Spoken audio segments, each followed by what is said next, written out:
Bien, muy buenas tardes. Buenas tardes tengan todos ustedes. Les agradecemos nuevamente su compañía en esta última mesa, en esta última mesa de la Mesa Redonda de Teotihuacán, con la cual estaríamos cerrando el evento. Al final pues habrá ya la ceremonia de clausura. Pero vaya, en contenidos temáticos, pues esta es la última, es la sesión de carteles. Vamos a seguir el orden que tiene nuestro programa y son 6 participaciones las que tenemos programadas para esta mesa. El formato es un tanto distinto porque no hay serie de preguntas, es un tiempo limitado el que tenemos, entonces les vamos a pedir de favor también a los ponentes que nos podamos adecuar al tiempo, que son 10 minutos por cada una de las presentaciones. Y bueno, comenzamos entonces con María Isabel Mercado Archila. El título del cartel y de esta presentación es Teotihuacán, Oaxaca y Área Maya, vínculos, influencias y sincretismo a partir de Tlaloc, deidad de la lluvia. 10 minutos, por favor. Muy amable. Gracias. Gracias, muy buenas tardes. Gracias al comité organizador y a ustedes por su presencia. Lo que les voy a presentar brevemente es el resultado realmente de 4 investigaciones que se han estado haciendo a lo largo de 9 años, donde hemos estado revisando imágenes que coincidan con lo que llamamos el Tlaloc teotihuacano en el seminario de Tlaloc del Instituto de Estéticas. Entonces, la primera invitación a trabajar fueron estas 2 piezas, una que pertenece al área de Oaxaca y otra que pertenece al área maya. Entonces, bueno, de la primera, lo primero que hicimos fue hacer un análisis para determinar cuáles eran los elementos que se presentaban en estas referencias de la pintura mural teotihuacana, para tratar de identificar, bueno, qué rasgos son los que se iban a buscar en el resto de las piezas fuera de Teotihuacán. Entonces, bueno, se identificaron anteojeras, un elemento entre la boca y la nariz, colmillos con dientes, en Teotihuacán siempre encontramos dientes y colmillos, y lengua bífida. El resultado fueron 10 elementos, pero concretamos en mínimo que fueran estos 4 que son los que están más presentes. De ahí, bueno, pues mucho se ha hablado de las relaciones y de la cantidad de piezas que tenemos relacionadas con el área de Oaxaca, que otros colegas han presentado magistralmente, pero bueno, está desde tiempos muy tempranos estos objetos que nos indican que se trabajaba de manera muy cercana. Y bueno, primero seguimos buscando entonces si había, por supuesto, esta relación de una deidad, de ente, como le gustemos llamar. Creo que, como bien lo mencionó ayer Rubén Morante, es el concepto que estamos hablando de Tlaloc, deidad de la lluvia, del trueno, de la fertilidad, y en el área de Oaxaca pues tenemos a Cosijo, que además tiene una iconografía muy clara, su doble ceja, una lengua bífida con colmillos, y que además está muy presente sobre todo en lo que van a ser urnas. Ursit nos presenta de manera muy clara cuál es toda la iconografía, va a estar presente en urnas o en cajas urna, esto es algo muy zapoteca, va a tener este glifo M en las orejeras y el llamado glifo C. Entonces, bueno, hay una referencia muy clara de un ente o de una deidad relacionada con la lluvia en el área de Oaxaca. Entonces, pues, ¿qué está pasando? Estas son las típicas urnas oaxaqueñas y, bueno, tomando como referencia estas imágenes que se habían analizado en Teotihuacán, en esta búsqueda pues nos encontramos con piezas pertenecientes a Oaxaca, localizadas en Oaxaca, unas de ellas proporcionadas por el doctor Winter, que nos presentó que las encuentra en la Ambitieco y que tienen en su tocado, son pedazos de figurilla, no se sabe de manera concreta qué eran, pero que están presentando en el tocado pues esta referencia muy del centro de México.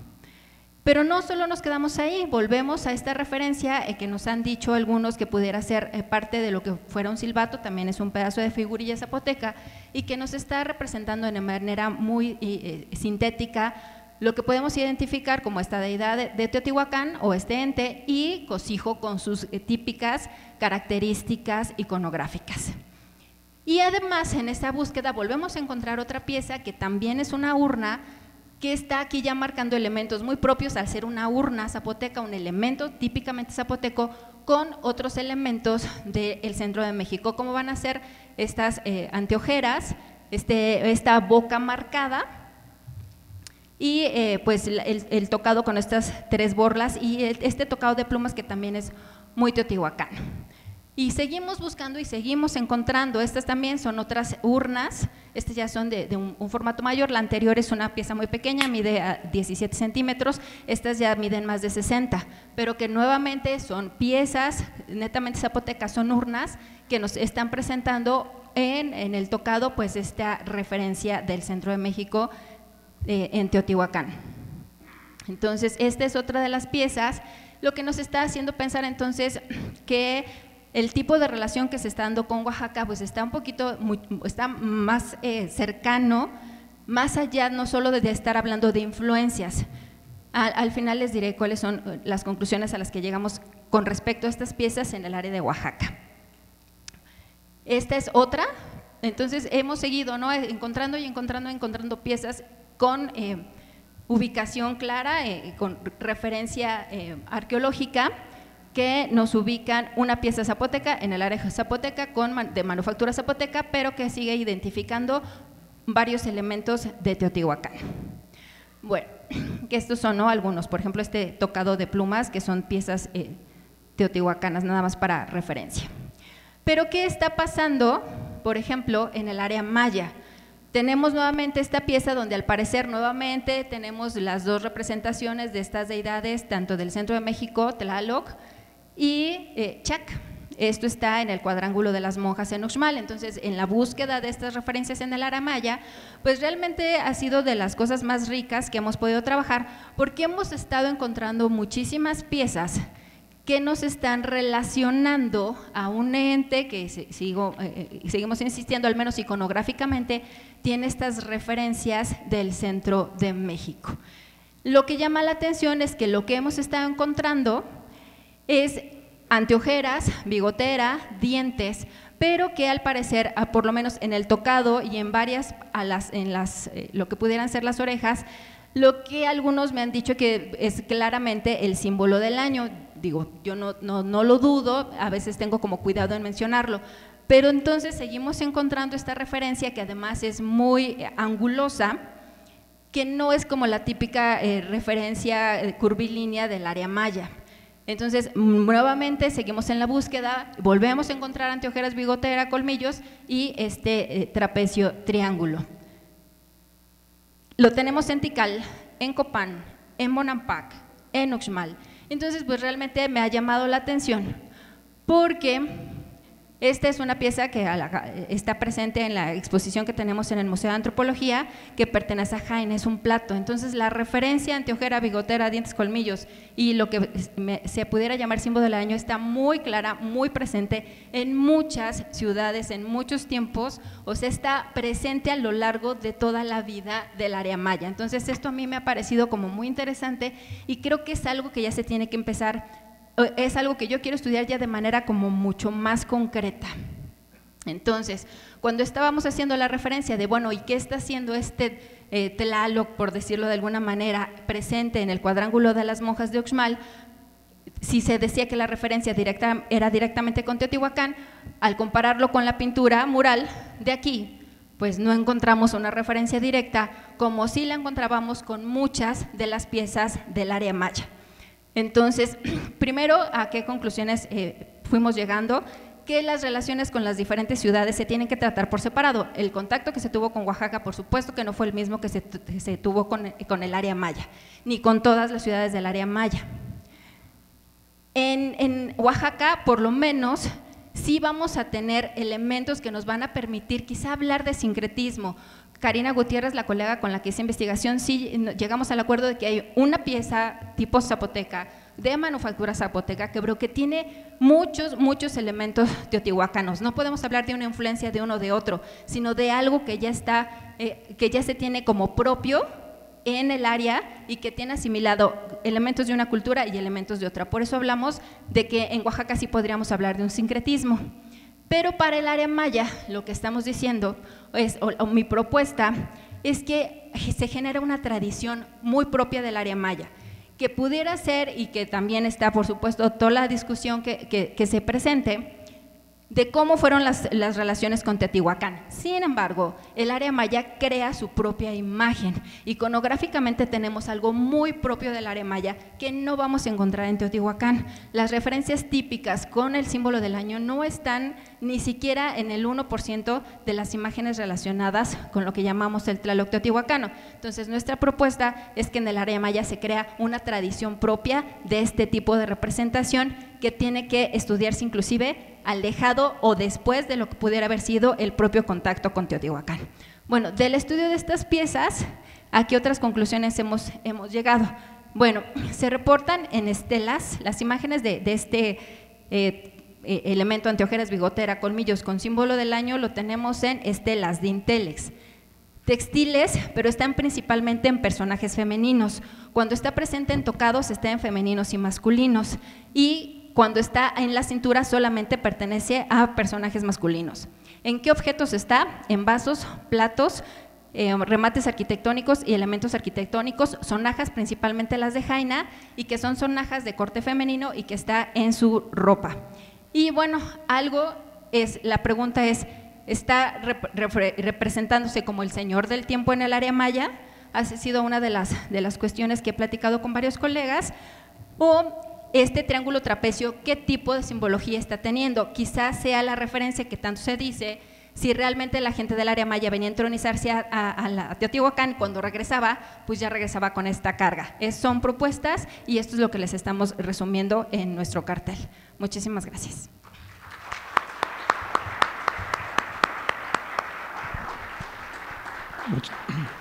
Muchas gracias a María Isabel Mercado, y los invitamos para que vean este cartel que también está exhibido.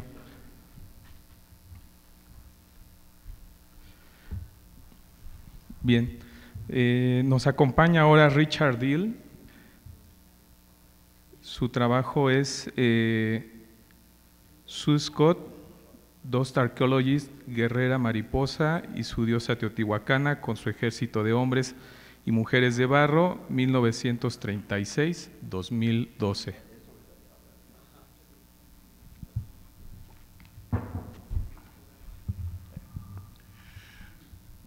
Bueno, muchas gracias a ustedes por asistir a esa ponencia un poco afuera del normal, y quiero expresar mis agradecimientos a los organizadores que me han permitido hacer algo que está fuera del normal.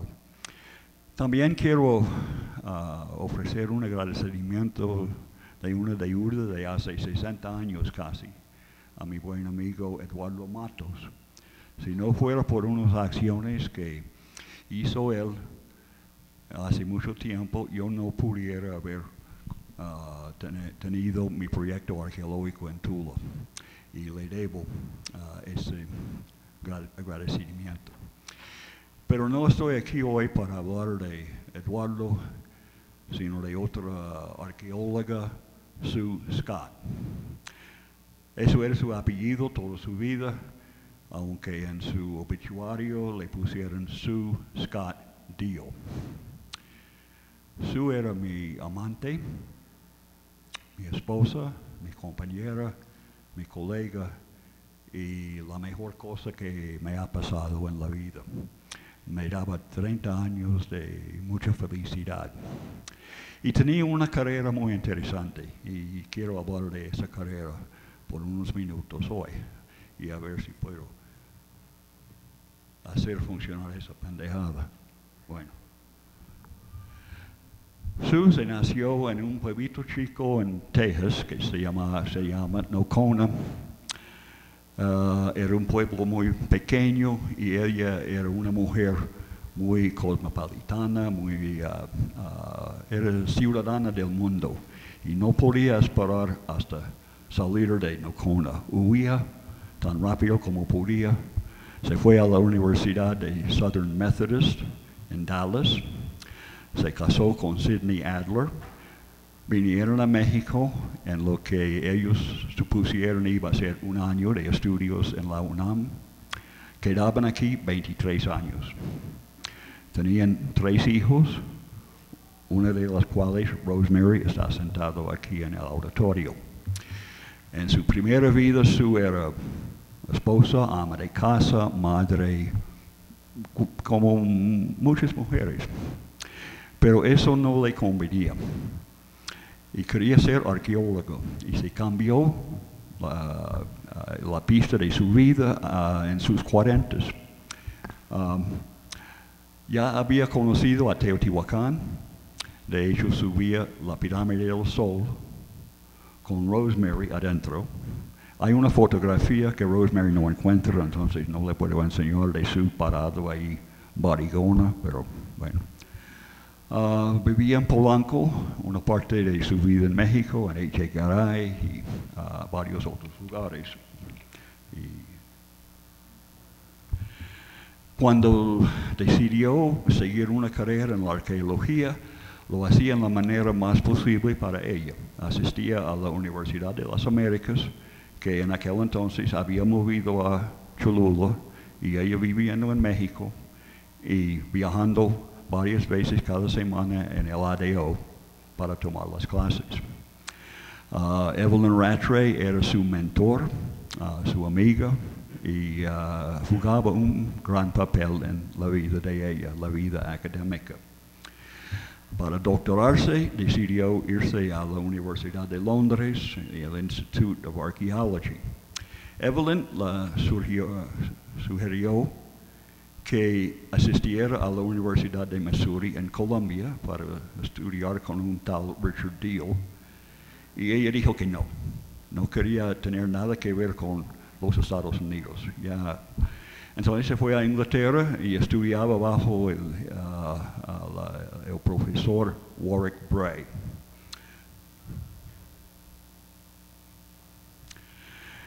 Para su tesis de doctorado estudiaba una colección de figurillas que había excavado Sigvald Linné aquí en Teotihuacán, en Tlamamilolpa, Xolalpan y otros lugares en los años 30.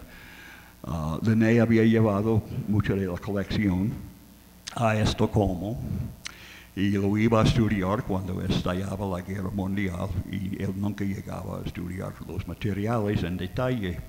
Ella decidió enfocarse en las figurillas, se fue a Estocolmo, al Museo de Etnografía, donde están guardados, y en como 6 viajes a Estocolmo fotografiaba y medía y todo, estudiaba varios miles de figurillas teotihuacanas procedentes de las excavaciones de Linné. A veces ella me decía, esas figurillas son mi ejército de soldados de cerámica. Y así era. Ella era encantada con las figurillas toda la vida. Su estudio, su tesis doctoral sobre esas figurillas se publicó en Estocolmo, en inglés, en un libro que se ve aquí en la pantalla, y eso era su obra magna, realmente. Le costaba 15 años de su vida para hacerlo, pero lo hacía tal como ella quería, y no lo iba a soltar hasta que ella estaba bien satisfecha.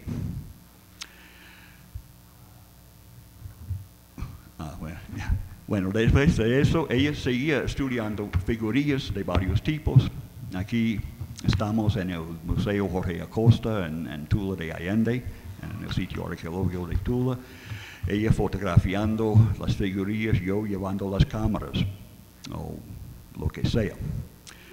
Yo era su ayudante, sobre todo en los años después que yo me jubilaba en 2006. Yo era ayudante de ella. Y eran tiempos magníficos. Por ahí, bueno, quizás 208 o 9, comenzaba a tener interés en los mosaicos y también las máscaras, pero principalmente los mosaicos de turquesa. Y se dedicaba a estudiar esos aquí en México, en Nueva York, en Inglaterra, donde quiera que se encontraban mosaicos. Al mismo tiempo se interesaba en las máscaras teotihuacanas de piedra. Y uno de los dones que tenía ella era de poder organizar gente de distintas disciplinas para enfocarse en un problema, tal como la máscara de Malinaltepec o el escudo. Eso es un escudo que está en Washington, en Smithsonian Institution, que pasamos días ahí examinándolo detalladamente. Al mismo tiempo tenía su vida personal y lo llevaba muy bien. Le encantaba viajar con su familia, con sus niños y con Rosemary y con sus nietos. Y aquí en la izquierda se ve la familia en Puebla.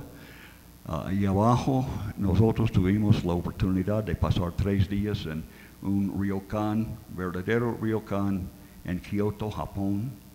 Y eso es ella. Ella le encantaba Japón, aunque no hablara ni una palabra de japonés. Sus nietos eran el foco de los últimos años de su vida. Ahí arriba se ve con su nieta Rio, abajo con su nieto Julius, nombrado Julius porque se nació en un cesáreo. Bueno, ni modo. Y le encantaba viajar a conferencias. Nosotros tuvimos el placer de asistir a 2 mesas redondas aquí en Teotihuacán. Estuvimos aquí la última vez. Y siempre, todos los viajes que hicimos eran por conferencias o algo profesional. Nunca eran vacaciones sencillas. Tenía amigos, amigas, muchos de ellos están sentados aquí en el auditorio con nosotros, y siempre apreciaba mucho sus amistades aquí en México. Ella era más mexicana que gringa, realmente. Su alma era mexicana. Y aquí es donde le gustaba estar. Estuvo en los Estados Unidos por mí, francamente, y lo aprecio mucho. Ella quería volver a México, pero no era posible. Su última investigación lo hizo aquí en Teotihuacán y en el Museo Nacional de Antropología, en las bodegas, examinando máscaras de piedra teotihuacanas con un equipo de especialistas en conservación, en geología, en los pegamentos, en varias disciplinas. Esa fotografía la tomé un poco antes de la última mesa redonda, aquí en ese hotel. Eso es un dibujo que ella misma hizo cuando era estudiante en Londres. Una noche, después de pasar 4 horas en el cuarto oscuro fotográfico, desarrollando película y imprimiendo fotografías, se fastidiaba tanto que se dedicaba a dibujar. Y ella se dibujó misma como una guerrera mariposa, como una figurilla teotihuacana. Y yo, por la suerte, tengo preservado ese dibujo.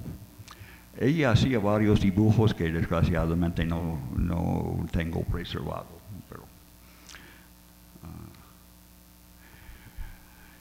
Ella decía de vez en cuando que era una mariposa. Y yo pienso de ella como mariposa. Y cuando yo veo mariposas, bueno, pero también yo la veo como bailarina. Le encantaba bailar. Y yo no soy bailador, por lo menos cuando soy sobrio. Pero yo la puedo imaginar como una bailarina teotihuacana, una guerrera teotihuacana, bailando encima de una plataforma como tal en este mural que se encuentra aquí en Teotihuacán, y se ve los pies. Y eso, yo la veo haciendo eso. Bueno, eso es el fin, pero ella no me dejaría terminar así. La cosa más importante para ella era estudiar colecciones arqueológicas en bodegas, en archivos, en laboratorios. Por eso se llamaba Dust Archaeologist, porque estudiaba las cosas llenas de polvo, no de tierra, de polvo. Era un apodo que un amigo en Washington la dio a ella. Y yo he estado pensando, sentándome aquí los últimos días, ¿qué tan importantes son las colecciones arqueológicas? Cuando yo era estudiante, uno de mis profesores me decía, los datos están ahí afuera en el campo, hay que ir a excavarlos. Y así vivimos todos nosotros, los arqueólogos. Pero para ella, los datos no están solamente en el campo, en la excavación, sino en las colecciones. Y el mundo está lleno de colecciones sin estudiar. Y lo que diría ella es que en los archivos, en los laboratorios y en las bodegas, no solamente puede uno encontrar respuestas a preguntas, sino también se puede formular preguntas. Y les dejo con esa idea de que los arqueólogos tenemos un mundo entero de colecciones sin estudiar. Y realmente yo creo que es nuestro deber, y siempre creía eso ella, deber estudiar esas cosas. Bueno, muchas gracias.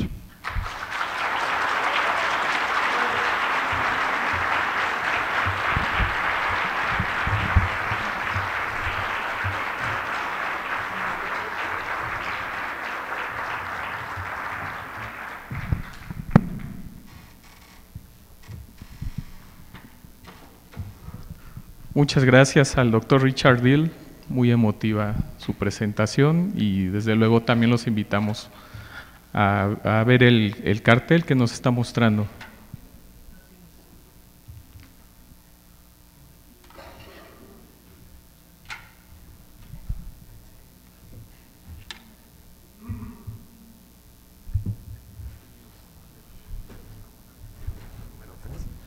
Perfecto.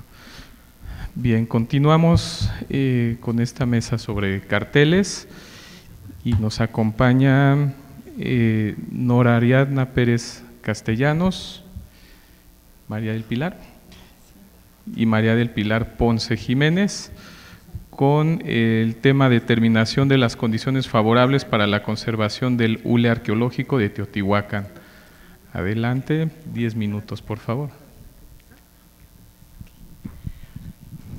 Gracias. Buenas tardes. Queremos agradecer al Comité Académico de la Sexta Mesa Redonda de Teotihuacán al haber seleccionado nuestro trabajo. Bueno, durante las excavaciones del túnel bajo el templo de la Serpiente Emplumada se recuperaron cientos de fragmentos de hule y varios recipientes conteniendo residuos del mismo material, como antier mencionó Sergio Gómez. En el último tramo del túnel, que va del metro 77 al 103, se localizaron varias bolas de hule. La mayoría de ellas como parte de una de las ofrendas más importantes registradas durante toda la exploración, el elemento 46. Bueno, en esta imagen, las únicas bolas que no pertenecen al elemento 46 son esta y esta, todas las demás sí. El hule arqueológico es un material que requiere condiciones especiales para su preservación, pues desde su primer contacto con el aire inicia su deterioro y rápida transformación. Esta susceptibilidad se debe a su naturaleza orgánica y a su inestabilidad química. Nos referimos específicamente al caucho obtenido de árboles de la especie Castilla elástica, CC, que pertenece a la familia Moraceae, cuya distribución era abundante en el trópico húmedo y subhúmedo, y estaba bien representada en las vertientes del Golfo y del Pacífico, el sureste de México, Centroamérica y llegando hasta Ecuador, Bolivia e incluso lo que hoy es Brasil. Cabe señalar que es la primera vez que se reporta el hallazgo de este material en excavaciones en Teotihuacán, razón importante para tener interés en su preservación, debido al valor que tiene para la investigación arqueológica. Los contextos arqueológicos son de interés para el estudio de las condiciones de preservación del hule, además de un buen conocimiento de la composición y propiedades del material. La metodología seguida para la conservación de las bolas de hule del túnel consiste en controlar las condiciones microambientales como son la humedad, la temperatura, el oxígeno y la luz. Se ha propuesto utilizar bolsas de plástico multicapa para impedir el paso del oxígeno y absorbentes de oxígeno y sílica gel para ir retirando lentamente la humedad en una atmósfera controlada de anoxia. Además, las piezas se colocan sobre una superficie acoginada para evitar su deformación y finalmente dentro de cajas con tapa para protegerlas de la luz y de superficies punzantes que pudieran perforar las bolsas, manteniendo un monitoreo constante de las mismas. Una parte importante de este trabajo ha sido la elaboración de análisis y experimentación, para cuya explicación de métodos y resultados cedo la palabra a la maestra Nora Ariadna Pérez Castellanos.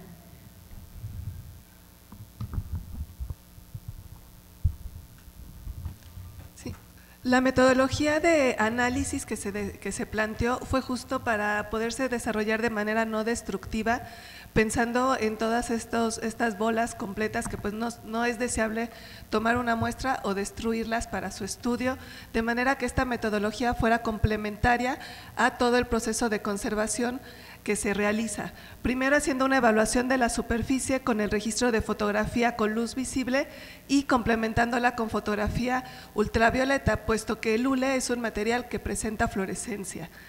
La identificación del material se hizo a través de espectroscopía infrarroja, que es una espectroscopía molecular donde vamos a identificar justo este material como hule, así como un registro con microscopía óptica portátil, nuevamente con distintas luces, luz visible, luz infrarroja y luz ultravioleta para poder determinar los distintos materiales que están en superficie, puesto que estos hules pues no se encuentran solamente intactos, sino que vienen con sedimento del contexto arqueológico.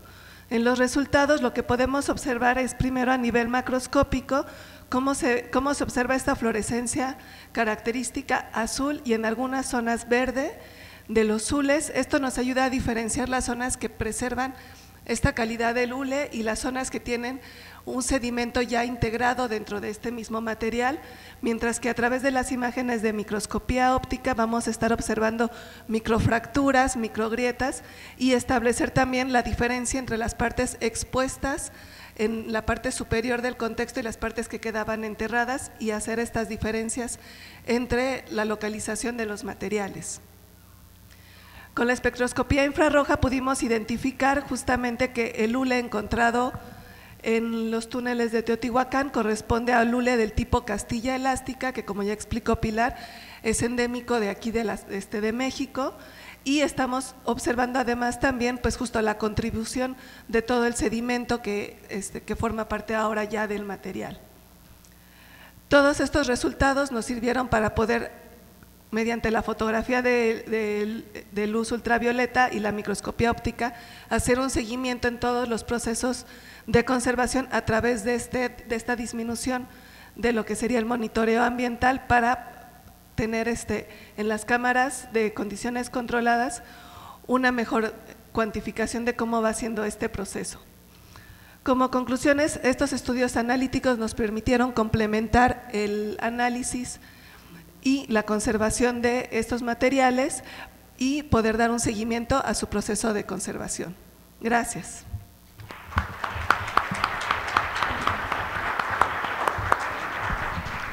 Muchas gracias a las expositoras, gracias también por el respeto al tiempo.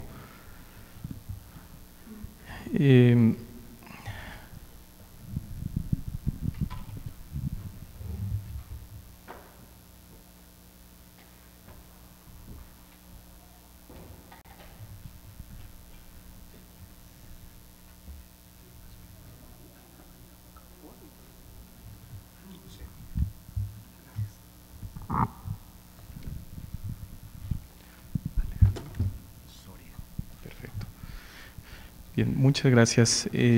Nos acompaña ahora Alejandro Soria Orduña con el tema El taller de restauración del proyecto Tlalocan, metodología de conservación y restauro. Adelante, por favor, Alejandro. Buenas tardes. El taller de restauración del proyecto Tlalocan presenta la metodología de conservación y restauro. Este es nuestro cartel, el del taller de restauración del proyecto Tlalocan. En este taller desempeñamos nuestra labor hasta 13 compañeros, entre técnicos especializados y auxiliares en restauración, la cual consiste en la conservación de los diversos objetos encontrados en el túnel bajo el templo de la serpiente emplumado dentro del conjunto Ciudadela en Teotihuacán, México.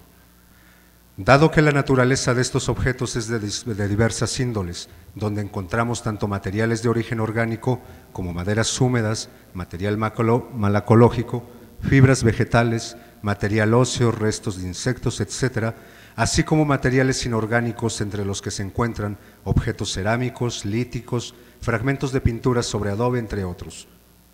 Se entiende que las soluciones técnicas para su preservación han de ser tan certeras como flexibles, puesto que incluso en objetos similares encontrados en un mismo contexto han requerido en varias ocasiones tratamientos particulares dadas las condiciones específicas de su estado de conservación, las cuales varían de un objeto a otro e incluso entre fragmentos de uno mismo.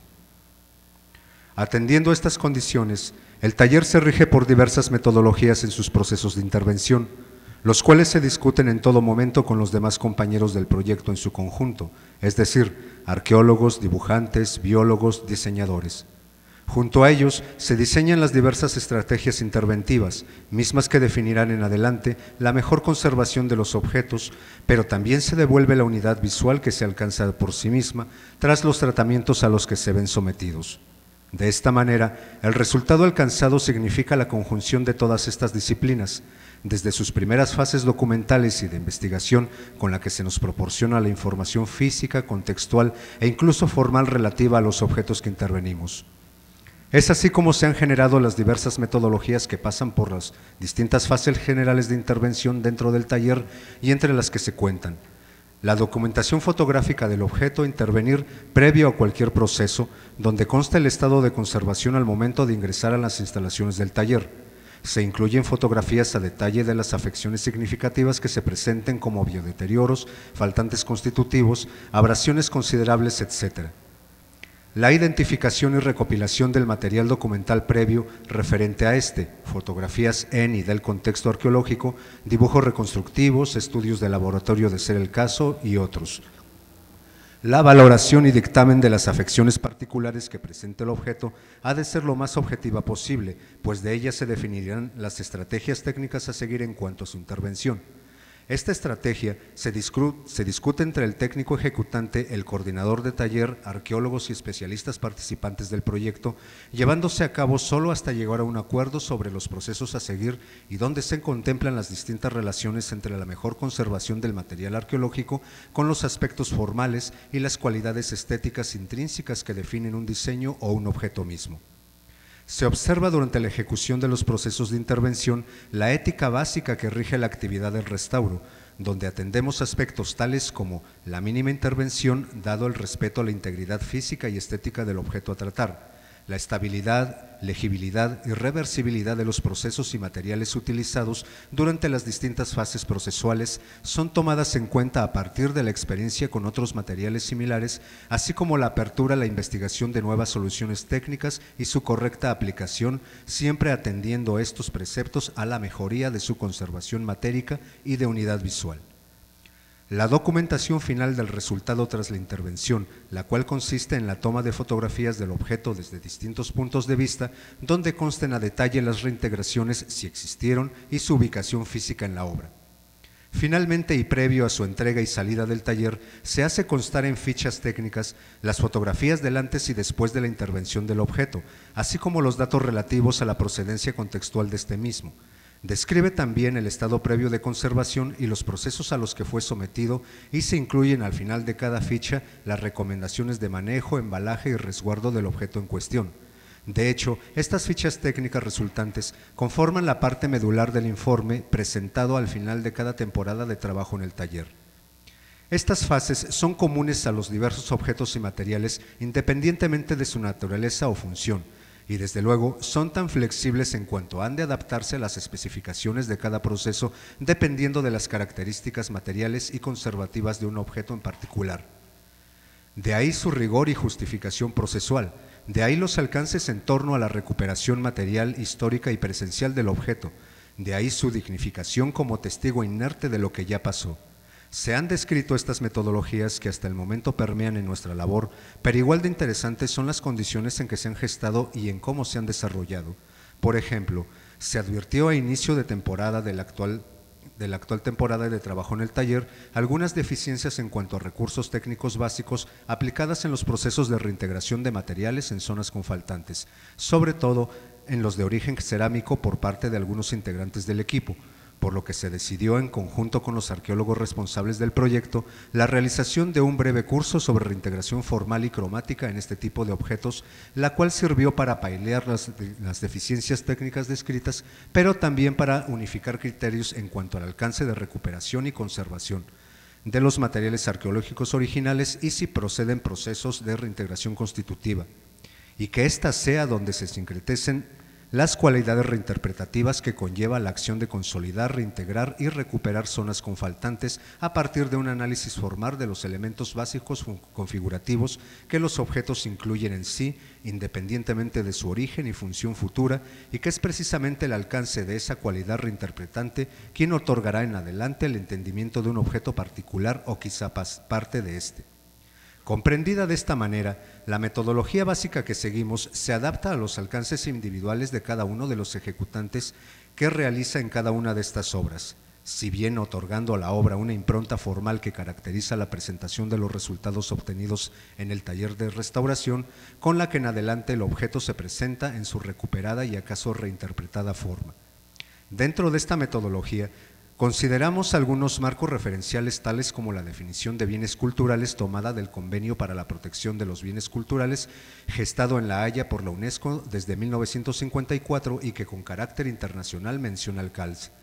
Los bienes muebles o inmuebles que tengan gran importancia para el patrimonio cultural de los pueblos, tales como los monumentos de arquitectura, de arte o de historia, religiosos o seculares, los campos arqueológicos, los grupos de construcciones que por su conjunto ofrezcan un gran interés histórico o artístico, las obras de arte, manuscritos, libros y otros objetos de interés histórico, artístico o arqueológico, así como las colecciones científicas y las colecciones importantes de libros, de archivos o de reproducciones de los bienes antes definidos. De igual manera, dentro de la llamada Carta de Restauración de Venecia, se menciona en sus artículos 9, 10, 11 y 12 los diversos aspectos a tomar en cuenta en sus procesos interventivos, así como los límites formales que designarán la apariencia que el objeto presentará en adelante. Esto nos lleva a definir claramente los conceptos elementales que manejamos en nuestro día a día. Que la conservación es un concepto globalizador de las acciones que permiten la permanencia de los bienes culturales para poderlos transmitir a futuras generaciones. La conservación preventiva, entendida como las acciones y elementos que permiten su conservación sin necesidad de intervenir directamente sobre el bien cultural. Y por último, la restauración como la acción y tratamientos diseñados para intervenir directamente en el objeto con el fin de garantizar la conservación y permitir la correcta lectura del tejido figurativo del bien cultural.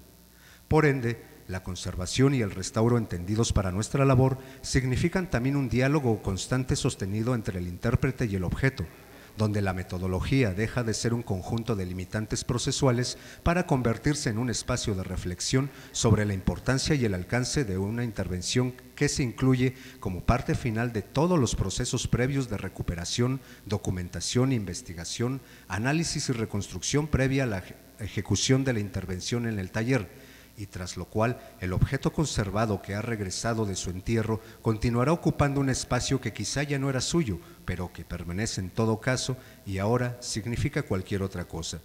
De esta manera, conceptual y prácticamente, concluimos que de estas diversas metodologías en nuestra labor se desprenden los siguientes preceptos: que la importancia del patrimonio cultural no radica en su valor económico, pues el principal valor de este radica en el significado que tienen para una sociedad, una comunidad, una nación e incluso para la humanidad, y que entendemos nuestra labor como una fuente de información para la subsistencia de nuestra historia y el fortalecimiento de nuestra identidad. Estas son algunas generalidades de las metodologías llevadas a cabo en el taller donde elaboramos, y este es nuestro cartel y esta nuestra experiencia. Atentamente, el equipo de trabajo del taller de restauración del proyecto Tlalocan. Muchas gracias.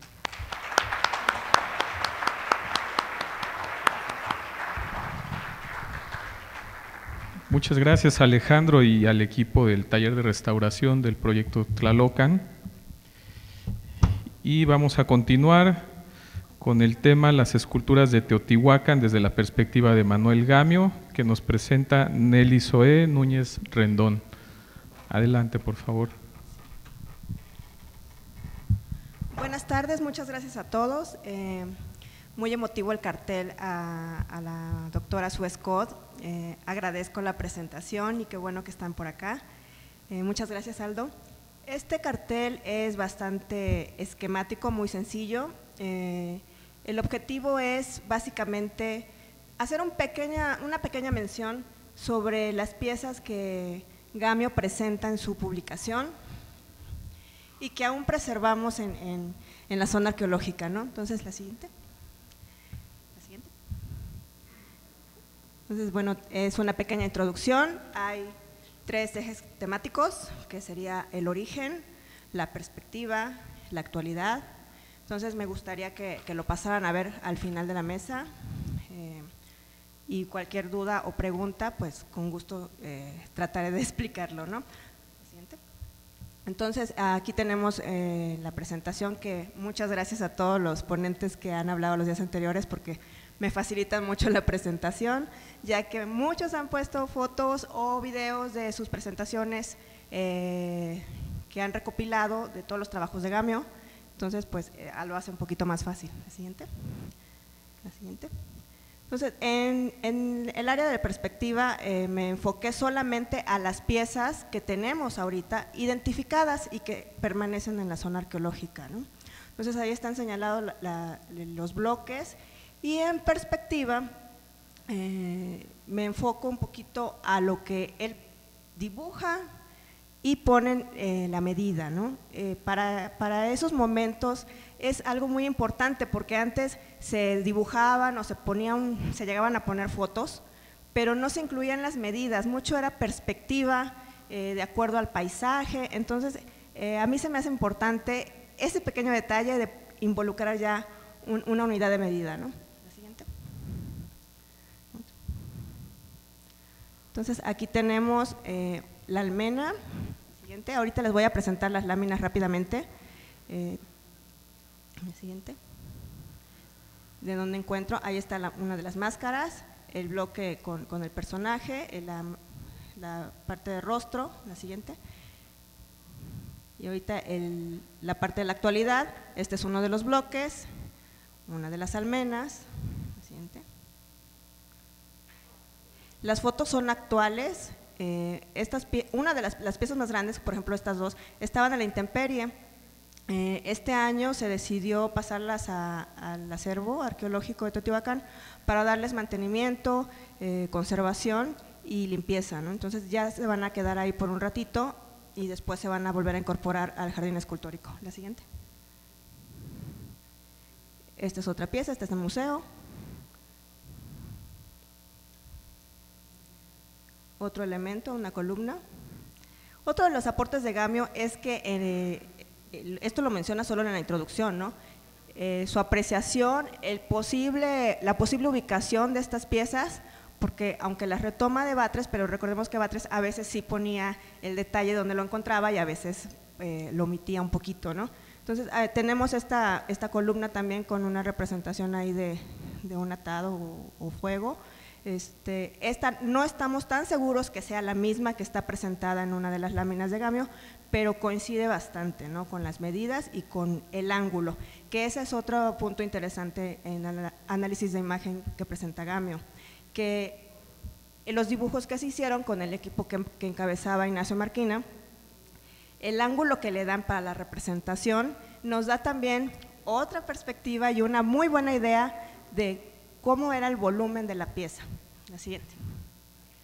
Entonces, aquí está un poquito de dónde saqué los datos, una foto que me gusta mucho sobre cómo montó el museo, que en ese entonces le decían museo local, por Batres, y donde tenían en exposición las piezas antes de que algunas se fueran para la Ciudad de México en lo que fue los inicios de un museo de arqueología.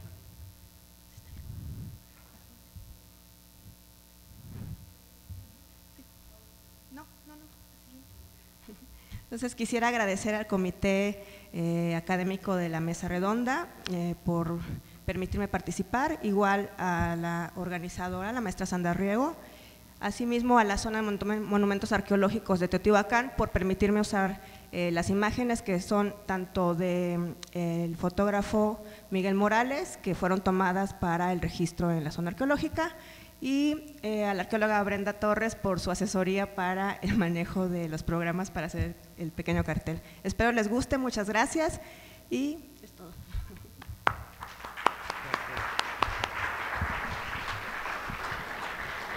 Muchas gracias, gracias a la arqueóloga Nelly. Y bien, pues tenemos la última presentación.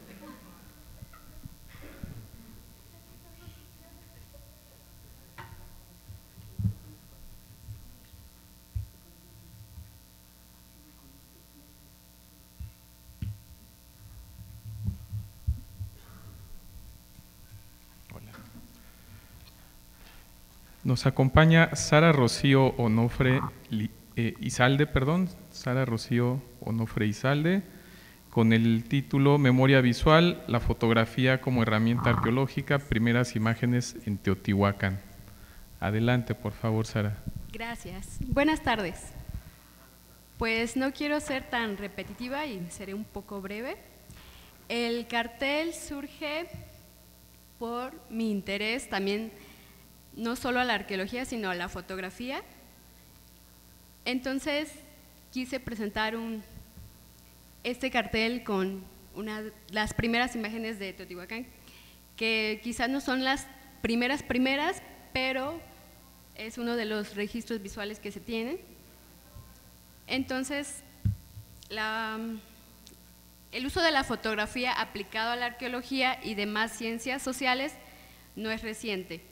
Surgió casi a la par del nacimiento de la fotografía por el año de 1839, con la presentación oficial del daguerrotipo ante los miembros de la Academia de Ciencias Francesa, donde se propuso a la arqueología para hacer un registro de campo científico. Con la fotografía, la fotografía sin duda es una herramienta muy útil y es un elemento casi indispensable en el trabajo de campo, tanto que se consideró como un reflejo de la realidad que fue adoptada para los viajes de exploración. Es innegable el valor de cultura visual que se tienen de estas primeras tomas realizadas por los fotógrafos viajeros, ya que son un testimonio tanto para la historia y la arqueología como para el estudio técnico y formal del desarrollo de la fotografía. Con la fotografía, el registro de los sitios arqueológicos adquiere más veracidad y cientificidad, ya que antes de ella se recurría a dibujos que podían ser exageraciones del autor o, en el mejor de los casos, alteraciones de las estructuras, monumentos o cualquier vestigio material que podía ser adulterado por la manera en que el artista percibía la realidad. Mientras que la fotografía se supone capta la realidad tal cual es. Por otra parte, la fotografía permitía dejar testimonio de procesos irrepetibles, como son la excavación arqueológica en sus diversas fases y hallazgos, considerando las fotografías como una elaboración producto de cada época, aplicada no solo para inventariar los descubrimientos, sino también para preservar su recuerdo.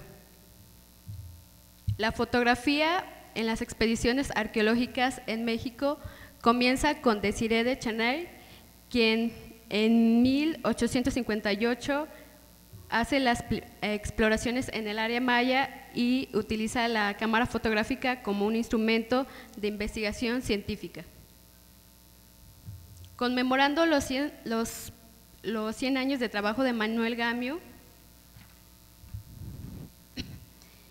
quien fue pionero en aplicar diversas herramientas a la investigación con la ayuda de múltiples especialistas. Una de sus mayores obras titulada La población del Valle de Teotihuacán, compuesta por 3 tomos que vio la luz en el año de 1922, donde las imágenes que encontramos dentro de esta publicación son un referente visual donde se refleja la historia del paisaje y los escenarios naturales, los rostros de la ciudad, así como los trabajos de excavación realizados en la zona. Muestra con claridad que Gamio tenía una visión amplia, global del campo de estudio de la antropología. Y bueno, como se ha mencionado también anteriormente, Gamio no solo usó la fotografía, sino también el documental aplicado a diversas investigaciones,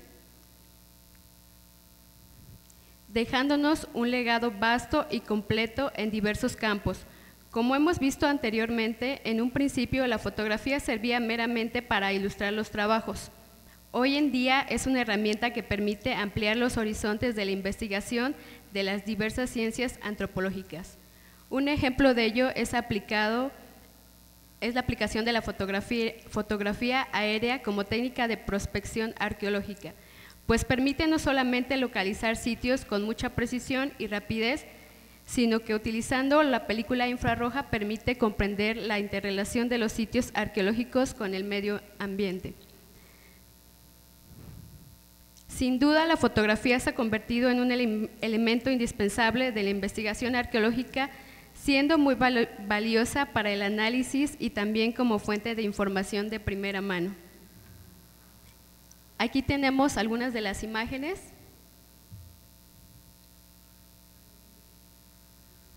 Que también creo que ya hemos visto en otras ponencias.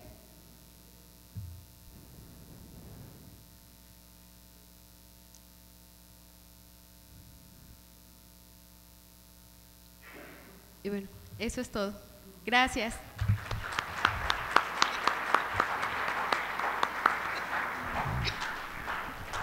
Sara, muchas gracias por tu participación y con ella cerramos esta sesión de carteles, recordándoles que tenemos otros tantos carteles también exhibidos para que los puedan observar.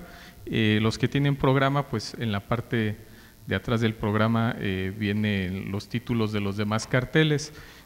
Pues les agradecemos a todos ustedes por habernos acompañado y los invitamos a que sigan con nosotros. A continuación sigue la ceremonia del premio Teotihuacán.